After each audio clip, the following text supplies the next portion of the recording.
Oh my God, guys. First off, I recorded an awesome podcast. I thought I was, but it stopped. I don't know what happened. Maybe my fucking Apple Watch turned off my camera. I don't know.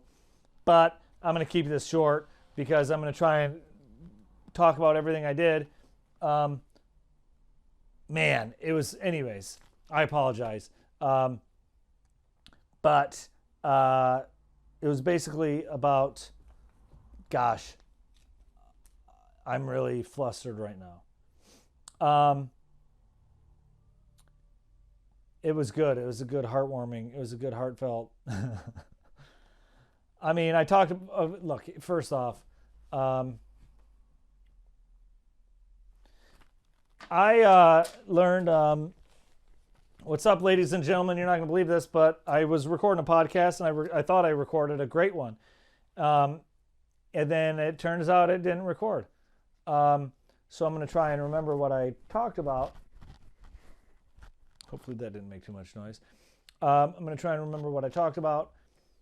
I mean, I have a list here, but it was mostly one. First off, when you're done with this, listening to, if you're done, when you're done listening to this, listen to the podcast, The Economics of Everyday Things. It's a new podcast I started listening to. It's not really new that I know of, but I found out about it this past couple days, and I'm already on episode 6. And if you like learning things in snippets of like 17 to 20 minutes, check it out.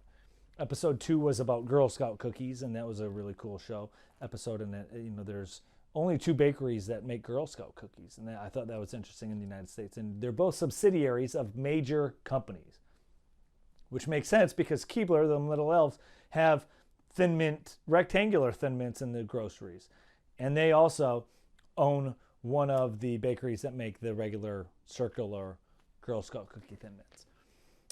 So yeah, The Economics of Everyday Things is a fun podcast that I've been enjoying, and if you like learning things, you might enjoy that also.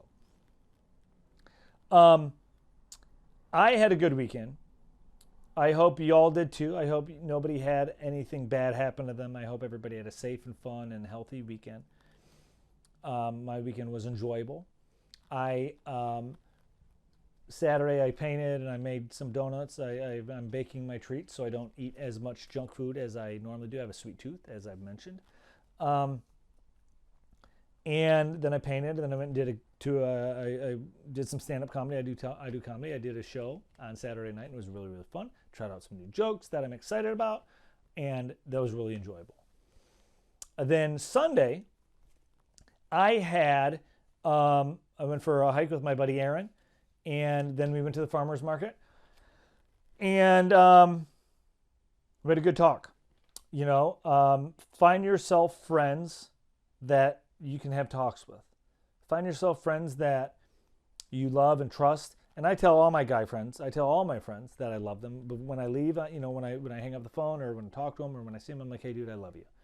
Especially guy friends, because I don't feel like guys do that enough. And I love and appreciate all my guy friends. I love and appreciate all my friends. But I definitely like to normalize the fact that guys and men can love people platonically and just, like brothers, because they're all like my brothers. Like I got a brother, but I love my friends like my brothers.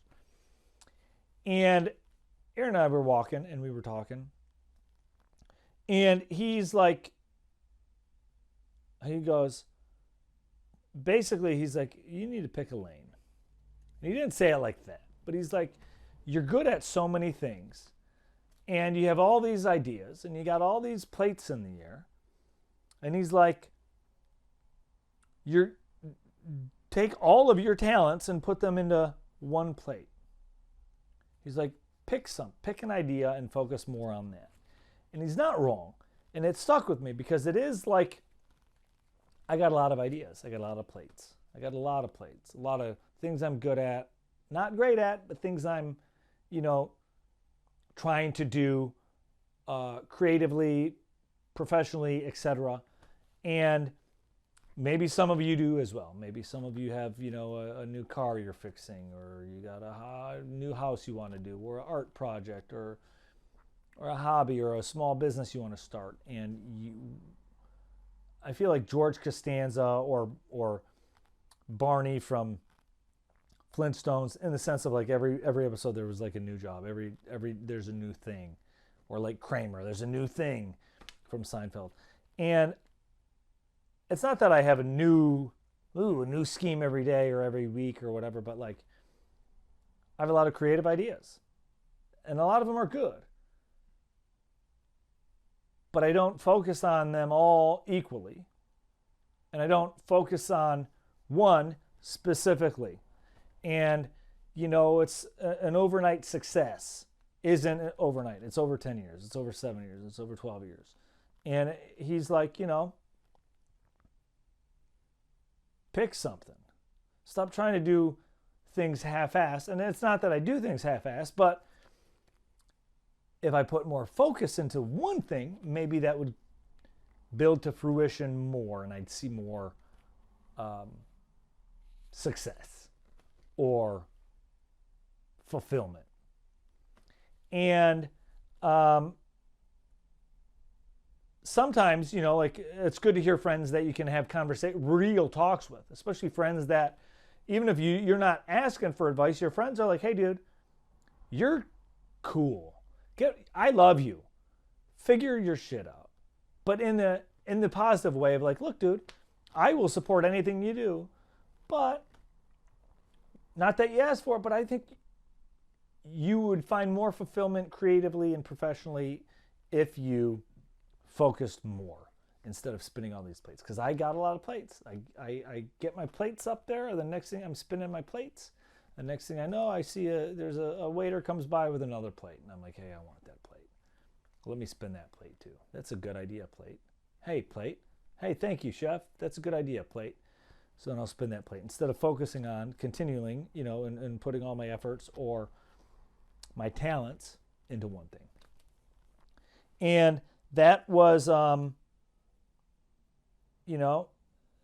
he's like, pick something. And that's kind of like the paradox of choice. I got a lot of choices. I got a lot of things I like. And if you don't know what the paradox of choice is, it's kind of, I did this, my friend's podcast, Natasha's podcast, and we were talking about dating, about the paradox of choice. And, it's one of the reasons why I'm not dating while I'm 42, because I'm going to work on myself, and I'm not dating while I'm 42. There's too much choice, I don't enjoy it. And, also, I'm going to become a cowboy. I'm not dating this year. I'm going to be a cowboy instead. I'm going to get a cowboy hat, and I'm going to be a fucking cowboy summer. People think sundresses are hot, but you know what's hotter than a woman in a sundress? A girl wearing plaid, a cowboy hat, cowboy boots, torn up denim jeans, or Daisy Duke shorts. Cowboy fashion is the best fashion. It's like Halloween all day long. All year, cowboy fashion is like the first costume, and it's a costume that doesn't look like a costume. It's just like, okay, they like to go to the rodeo. I've never been to a rodeo, but I want to go to a rodeo. So I'm going to dress like a cowboy for the summer this year. But dating is like, but what I was saying is paradox of choice. And someone commented on the comments on one of the reels that Natasha posted from our podcast. And they were like, what's the paradox of choice? What does he mean by that? And what I mean is, and it's based off of a book. I highly suggest reading it. I can't remember who wrote it, but it's called The Paradox of Choice. And basically it's anxiety, or the getting frozen, or like the not being able to decide, right? It's like when you go to, when you look at the Cheesecake Factory menu, there's too many things on the menu. Hey, cheesecake, we don't need that menu size. Or like when you're watching Netflix, right? Like you try to watch something on Netflix and you scroll longer than it takes you. Like it takes you longer to pick something out on Netflix than it does to actually watch the thing. And also, it's always been that way. You know what I mean? Like I used to spend hours in Blockbuster Video or Family Video trying to pick something to watch. And it was even harder back then because you had a whole back of the box that you could read. Netflix doesn't have a back of a box. You know what I mean? Like Netflix, you just scroll and look at pictures and read a paragraph. But back in the day, you would go to the aisles of the Family Video or the video store, and you'd actually take the thing out and read the whole back or look at the picture. Paradox of choice is, the not being able to decide. And it's kind of like that with life, or like with things you're good at, or hobbies and things like that. And I kind of just wanted to talk about that today, in case anybody is kind of going through the same thing, right? In case anybody who's listening to this or ever listened to me, whether or not it was Today We Learned or the franchise or picking favorites with Dave and Zach and Tyler, or anybody who supported me, or anybody who's listened to this at all, ever, or if you're listening to this now. I mean, I'm looking at my numbers, and I only got like 350 people listening to this each week. Even less watch it on YouTube. But my YouTube followers are growing. I'm almost at 1,000. I got 400 more to go. So please go tell people to follow me. Go follow me on YouTube and like, comment, and share. Facebook's kind of at it. Facebook's a weird algorithm. I got 1,000 followers on Facebook, but I don't see a transition of likes or watches or comments. So I don't know, I don't know what's going on there. But if you're listening to any of this and you made it this far and you have something, you might have too many things going on in your life and you have a hard time focusing on one specific project. I kind of wanted to say this in case you're in the same boat that I am, where it's like, it's good to hear it from people you trust, but then it's also good to say it out loud. Sometimes the best change that can happen is when you realize it and you speak it into existence.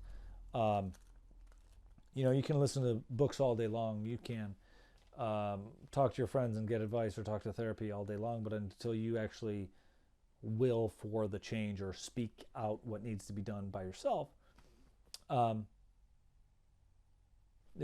going to change. So on the off chance that you got, a project or two projects or a new business you're trying to start, or a hobby, if you're going through the same thing that I'm going through, I kind of wanted to be like, hey, look, we can do this. Let's start May off. May is starting.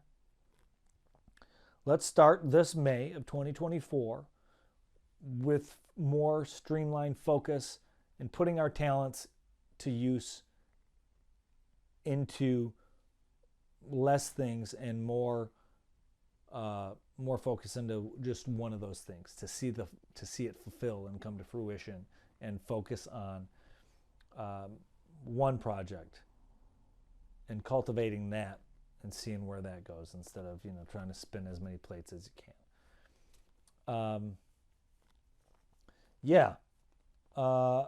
It's kind of that's kind of the gist of what I had before. I'm hoping this one recorded. But thanks for the support. Once again, if you've listened to anything I've ever done or supported me in any way, I appreciate you. And I want to hear from you. I want to help support you. I want to like your stuff or share your stuff or talk about what you want to talk about. If you've given me any support throughout ever, thank you.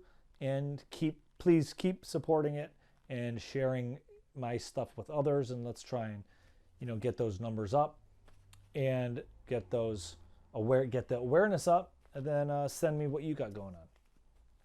And appreciate you, and let's have a great May of focus. Let's have a great week. Let's have a safe week. Smile at an old person. Put your shopping cart back when you're done with it, and don't forget to check their expiration date on the food in your refrigerator. Like, comment, subscribe on all the social platforms, and share with your friends. Let's help that algorithm let's push that algorithm into our favor. And thank you. And if there's anything you don't like, leave it in the comments. If there's anything you do like, leave it in the comments, and then share it with somebody else. Thank you very much. And have a great Tuesday.